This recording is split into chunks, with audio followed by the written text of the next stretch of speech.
कृष्ण चरण कमलेभ्यो नमः। श्री नंद नंदन भाग 28 फल विक्रयणी माँ। जय राधा राधा, जय राधा जय श्री राधा। जय कृष्णा कृष्णा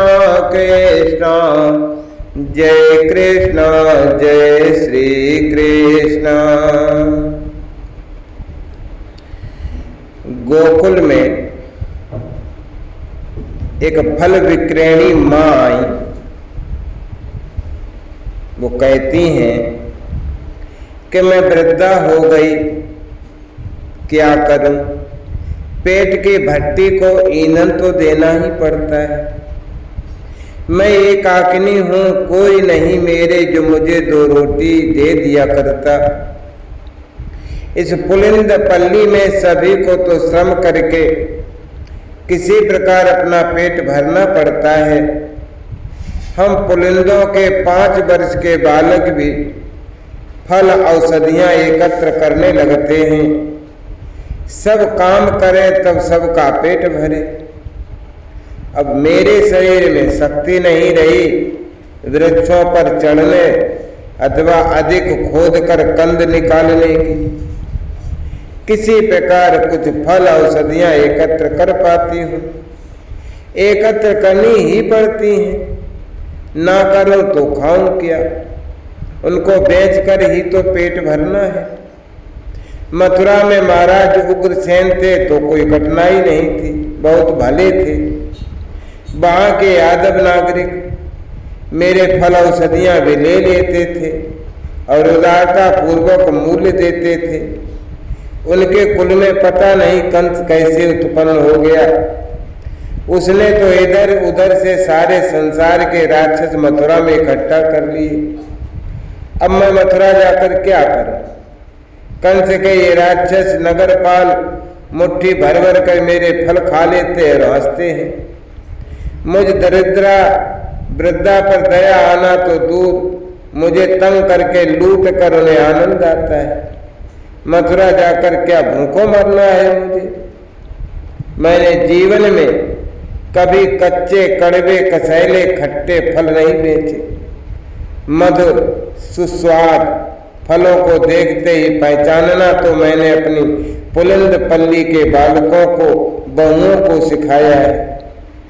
ग्राहक को मधुर कहकर खट्टा फल तो मुझसे कभी दिया नहीं जाता। अब नागरिक क्या जाने वन्य फलों का स्वाद। आम्र फरसाद उपवनों के फल ही तो नगर में मिलते हैं। मानती हूं कि आम्र फलों का राजा है, इसके स्वाद की तुलना नहीं, किंतु नागरिकों को भी बन के नवीन नवीन फलों का स्वाद तो आकर्षित करता ही। सभी नवीन फल देकर उसे एक बार लेना चाहते हैं। अच्छे पके सुस्वाद फलों के लिए मुझे बन बन भटकना पड़ता है। कटीली लताओं में से बैठकर, कभी लेट कर भी, सरक कर भी निकलना पड़ता है।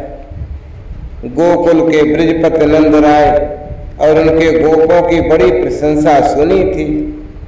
गोप बहुत भले और बहुत उदार हैं। अतः आशा हो गई कि वहां मेरे फलों का मूल्य समझा जाएगा। कम से कम कंस के राक्षसों के समान वहां कोई मुझ बुढ़िया को लूटेगा तो नहीं। कई दिनों बन बन भटकी थी, कड़ा श्रम करके कुछ फल एकत्र कर सकी थी। कोई मेरे फलों का मूल्य समझने वाला मिल गया तो कुछ दिन बैठकर खाने की व्यवस्था हो जाएगी। हम पुलिंद कहाँ परिग्रही होते हैं। मैं तो बूढ़ी हूँ, मेरे युवा पड़ोसी ही एक दिन को भोजन झोपड़ी में हो तो काम करने को नहीं निकलते। जीवन में मुझे उत्तम फल नहीं मिले थे। कितनी गहन कटीली झाड़ियों में प्रवेश करके मैंने कई दिनों में इन्हें एकत्र किया था। इनके गुण, इन फलों के गुण तो कम ही पुलिंद भी भली प्रकार जानते हैं, किंतु गोप हम सबकी ही भांत बन बन घूमने वाली जाति है। उनमें इन दुर्लभ गुण फलों को पहचानने वाले मिल सकते हैं। और कोई एक भी ऐसा मिल गया तो मेरा श्रम सार्थक हो जाएगा। मेरे महीने 2 महीने के भोजन को अन्न तो वो दे ही देगा। मैं यही सोचते महावन चली थी, किंतु गोकुल दूर था। तभी हताश हो गई, हे भगवान, इतने फल और ऐसे उत्तम मैंने जीवन भर फल ही एकत्र किए, किंतु ऐसा तो कभी नहीं देखा कि सब ऋतुओं के फल एक साथ आ गए हैं। यहाँ तो वृक्ष फल भार से झुके पड़े हैं। कोई हाथ भी मत उठाओ, केवल भूमि पर से समेट लो। इतने विविध जात के उत्तम गुणों के फल यहाँ, भला गोकुल में मेरे फलों को कौन पूछेगा। मैं चाहे जितनी टोकरियां यहाँ से भर ले जाऊं, मेरी टोकरी में कुछ नन्हे कटीली लताओं के मीठे गुणकारी फल हैं, किंतु इतने सुरंग, इतने स्वादिष्ट फल जिनके वन में बिखरे पड़े हैं, वे क्या फल खरीदने की बात सोचेंगे। भला हो उन मुनि महाराज का। मैं तो निराश होकर लौट ही चली थी। वे बड़े बड़े जटाओं वाले कोई मुनि ही होंगे। मुझे लौटते देखकर दया आई होगी उन्हें। पुकार कर बोले, वृद्धे लौट मत, गोकुल में नंद द्वार पर चली जा। इस ओर आकर कोई निराश नहीं लौटा अब तक। अपनी टोकरी उतार कर भूमि में मस्तक रखा मैंने और सिर उठाया तो वे जा चुके थे। किसी पुलंदी के प्रणाम करने न करने की ओर ध्यान देने की उन्हें क्या पड़ी थी, किंतु मेरा तो वे उद्धार ही कर गए। उनके वचनों को मानकर ही मैं गोकुल उस दिन आई थी। फल लो फल, कोई मीठे मधुर फल ले लो, मैं पुकारने लगी। गुणवान शक्तिदाता फल, रोग हारी फल ले लो, फल ले लो फल। गोकुल की गलियों में मैं पुकारती भटकती रही। गोप चले गए होंगे गाय लेकर वन में उन्हें चराने। मुझे तो लगा कि बहुत से घरों में गोपियां भी नहीं थी। हों भी तो भीतर कहीं व्यस्त होंगे। मुझे केवल गोष्ठों में कुछ सेविकाएं, कुछ थोड़े से सेवक दिखे। इनसे मुझे प्रयोजन नहीं था। मैं पुकारते पुकारते थक गई। मेरा कंठ सूखने लगा, मेरे पैर थकने लगे, किंतु किसी ने मेरी ओर देखा तक नहीं। किसी के घर से तो कोई निकलते और इतनी तो पूछ लेते कि मैं कैसे फल लाई हूँ। मैं झुंझला उठी, क्या अभी कलयुग आ गया। मुनि महाराज भी मुझ वृद्धा से परिहास कर गए। मैं तो पहले ही लौटी जा रही थी। गोप वैसे भी दूध दही माखन में खेलने वाले होते हैं, इनको फल कम ही रुचते हैं। और इनके चारों ओर का वन तो भरा पड़ा है सुस्वाद फलों से। या मेरे फल कौन क्रय करेगा। दोष मुनि महाराज का नहीं था, दोष तो मेरा था। उन्होंने तो मुझे सीधे नंद द्वार पर जाने को कहा था, किंतु मैं भाग्य की मारी यहाँ गली गली भटकती फिर रही थी। इस द्वार पर सब ओर से संसार के हारे थके ही पहुँचते हो तो क्या पता, किंतु मैं तो जब भटकते भटकते थक गई और निराश हो गई, तब मन में आया चलो यहाँ भी एक बार पुकार लो। जहाँ साधारण गोप ही फल लेने की इच्छा नहीं करते, वहाँ ब्रजराज के यहाँ कोई क्रय करेगा, ये मैं सोच लेती। मैं देख रही थी कि गोपों के गृह संपन्न है, राशि राशि अन्न है इनके यहाँ आंगनों में, किंतु मुझ अभागिनी के भाग्य का इनमें कोई दाना नहीं, तो मुझे कैसे मिले। इतने संपन्न गोप, इसी से तो मैं द्वार द्वार भटकती फिरती रही। मुझे लगा कि ये संपन्न लोग भला क्यों वन में जाते होंगे।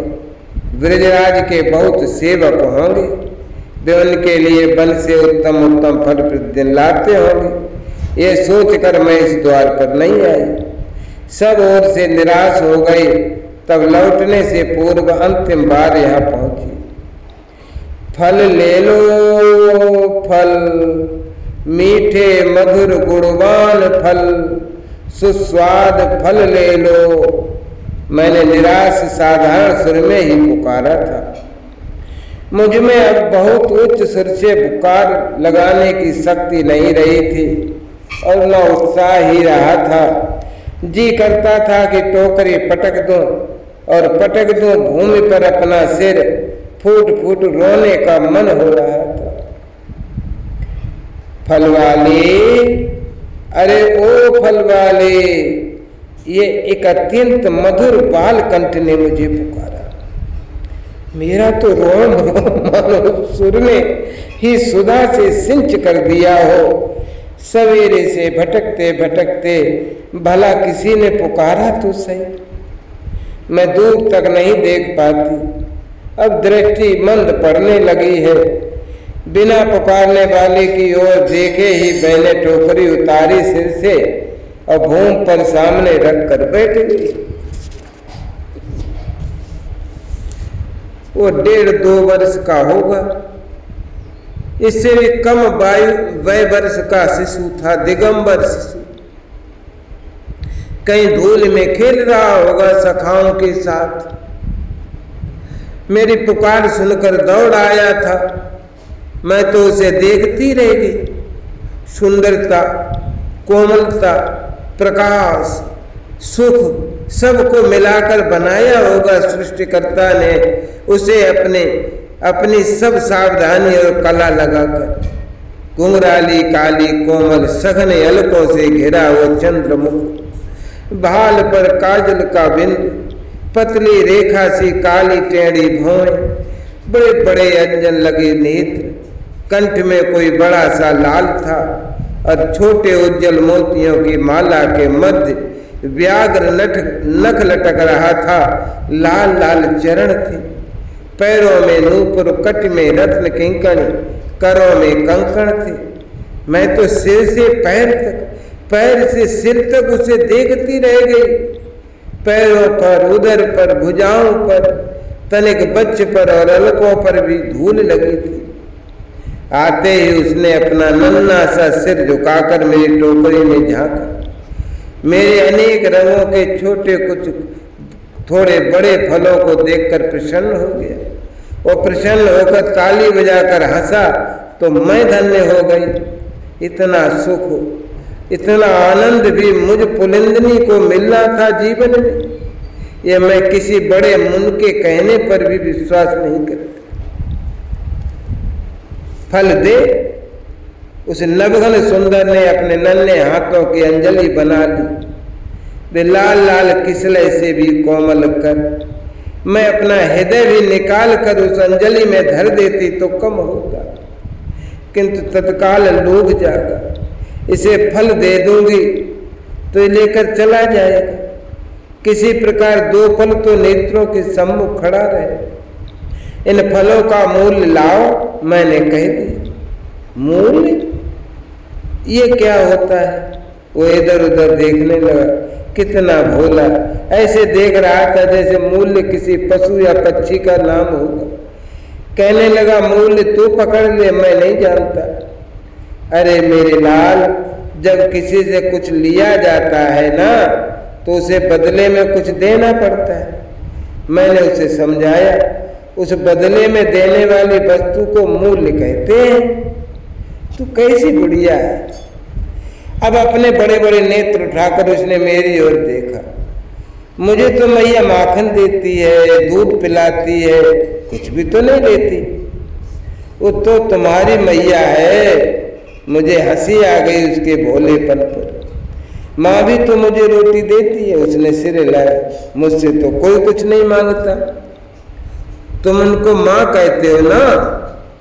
मेरे मन में कितनी हलचल थी मैं ही जानते हो। इस सलोने शिष्य की अंजलि भर दूं फलों से।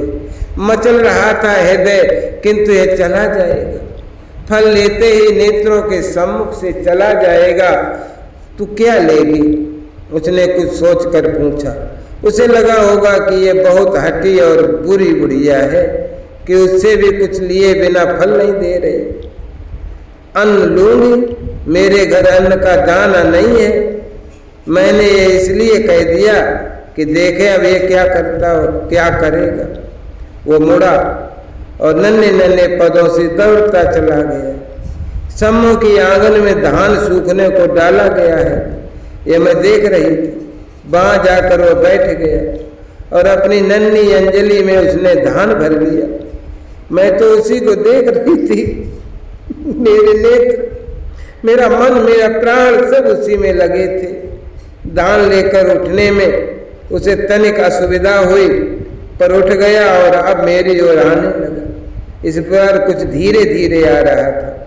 वो मेरी ओर ही देखता आ रहा था। उसे लगता होगा कि ये विचित्र बुढ़िया कहीं फल लेकर चली न जाए। नन्हे कोमल कर अंजलि भी तो नहीं बना पा रहे थे ठीक ठीक। अंगुलियों और करों की संध से धान गिर रहा था। पतली रेखा सी बनती आ रही थी और वो रेखा भी उसके मेरे समीप पहुंचने से कई पद पहले ही समाप्त हो गई। अब फल दे। उसने मेरी टोकरी में आकर अपनी अंजलि खोली तो केवल 2 दाने धान के टोकरी में गिरे। उसने भी अब फलों को देखने के लिए सिर झुकाया तो देख लिया कि टोकरी में तो कुछ गिरा ही नहीं। पीछे सिर करके उसने देखा और एक क्षण गिरे धान की उस पतली रेखा को देखता रहा, कुछ सोचता रहा। तो मुझे फल दे दे, इस बार अनुनय करता हो, ऐसा बोला। तू कल आवेगी तो बाबा से बहुत अन्न दिला दूंगा तुझे। मैया मुझे ढूंढेगी, यहाँ देखेगी तो खींचेगी। तुम जिनको माँ कहते हो वे तुमको जो मांगते हो दे देती हैं। मेरी लालसा बहुत बढ़ गई थी, अतः मैं बोल पड़ी, मेरी गोद में बैठकर मुझे एक बार माँ कह दो ना, तो मैं भी तुम्हें फल दे दूंगी। वो झटाकर मेरी गोद में बैठ गया और ऊपर मुख करके मेरी ओर देखता हुआ बोला, माँ अब मुझे फल दे दे, ले ला। मैं धृष्टता कर गई थी, बहुत बड़ी धृष्टता कि ब्रजराज के कुमार को अंक में बैठा लिया था मैंने। अरे कोई गोप देख लेता तो मेरी एक हड्डी बिना टूटे नहीं बचती। कोई गोपी या सेविका देख लेती तो भी चिल्ला पड़ती और मेरी दुर्गति होती। किंतु क्या करूं, जन्म की साध पूरी हो गई, अब कुछ पाना नहीं मुझे। मैं उसे अंक में अधिक रोकने का साहस किसी प्रकार नहीं कर सकती थी। वो उठकर फिर अंजलि बनाकर मेरे सामने खड़ा हो गया था। मैंने अपने टोकरी के फल भर दिए उसकी उस अंजलि में। कितने फल उसमें आए मुझे पता नहीं, कितने फल बचे टोकरी में मुझे पता नहीं। लगा कुछ ऐसा ही कि सब फल उसकी अंजलि में आ गए।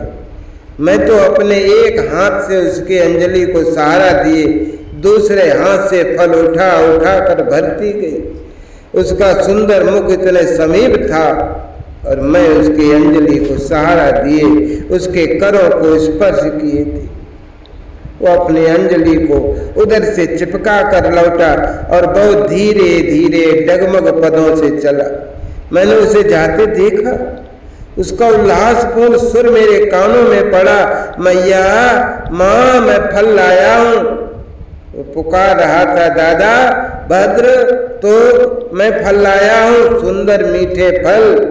ऐसे पुकार रहा था जैसे सारी सृष्टि को सब फल सदा ऐसे ही पुकार कर देता रहा। मैंने टोकरी सिर पर धरी और लौट पड़ी। मेरे प्राणों में उसका वह मुझे माँ कहना, उसका वह स्पर्श बस गया। वो तो अब भी मुझे अपने अंक में ही बैठा दिखता है। वही सुंदर अलकों से घिरा चंद्रमुख, तनिक ऊपर उठाए, पता नहीं क्या हो गया था। वो मेरी खाली टोकरी मुझे बहुत भारी लगने लगी। एकाएक मैं समझते बहुत थक गई थी। मुझे अब टोकरी का करना क्या था। इस सुंदर ब्रजराज कुमार को फल दे चुकी अब और किसी के लिए मेरे कर फल इकट्ठा करने में नहीं लगेंगे। अब किसी दूसरे के द्वार मेरे पद नहीं जा सकेंगे। अब मुझसे फल ले लो कि पुकार नहीं हो सकेगी। मैंने टोकरी फेंक दी यमुना के प्रवाह में। मेरी टोकरी में से बहुत से चमकते रत्न सूर्य की रश्मि में प्रकाश देते छत गिरते गिरे हो ऐसा लगा। ऐसा क्षण भर को मुझे लगा रतन ही गिरे होंगे। अब मुझे लगता है कि उनके भार से ही टोकरी इतनी भारी हो गई थी। अच्छा हुआ उन्हें फेंक दिया। टोकरी लाती तो व्यर्थ उन पत्थरों का भार ढोते। अपनी कुटिया में पहुंची तो देखा कि उसमें मेरे सो रहने को कठिनाई से स्थान रहा होगा। मेरी झोपड़ी में एक कोना भरा है रत्नों से और पूरी झोपड़ी में अन्न की रास के ढेर लगे। मैंने पुलिंद पल्ली के सभी को कह दिया, सब उठा ले जाओ जितना जी चाहे। सब ले गए ढो कर और मेरी झोपड़ी तो तनिक भी रिक्त नहीं हुई। नंद राय का वो लाल, अरे मेरा लाल, ये अंक में बैठा मेरा नवघन सुंदर लाल पता नहीं कैसा पारस है। मैं गोकुल फिर गई और प्रतिदिन जाती रही। छिप कर जाती हूँ, दूर से एक बार देख लेने नंदलाल को। यद्यपि मुझे अपने अंक में बैठा ही दिखता था। मैंने गोप सेवकाओं को परस्पर कहते सुना, लगता है कि ब्रजरानी के लाल को भगवती बनदेवी या अन्नपूर्णा स्वयं फल दे गई। उस दिन ऐसे सुस्वादिष्ट फल तो देखे सुने ही नहीं। कनाई की नन्ही अंजलि के वे फल तो समाप्ति होने का नाम नहीं लेते थे। ब्रजेश्वर ने पूरे गोकुल में बांटे हैं और अभी भी उतने के उतने ही बने। मैं भला कब की भगवती, लेकिन ब्रजराज तुम्हारे का ऐसा अद्भुत ये रहस्य ये इन गोपियों को पता नहीं लगता। मैं तो पगली हो गई हूँ इस नंदलाल की। मेरे अंक में बैठा वो नंदलाल आज भी मुझे दिखता है। जय राधा जय राधा राधा, जय राधा जय श्री राधा। जय कृष्णा कृष्णा, जय कृष्णा जय श्री कृष्णा।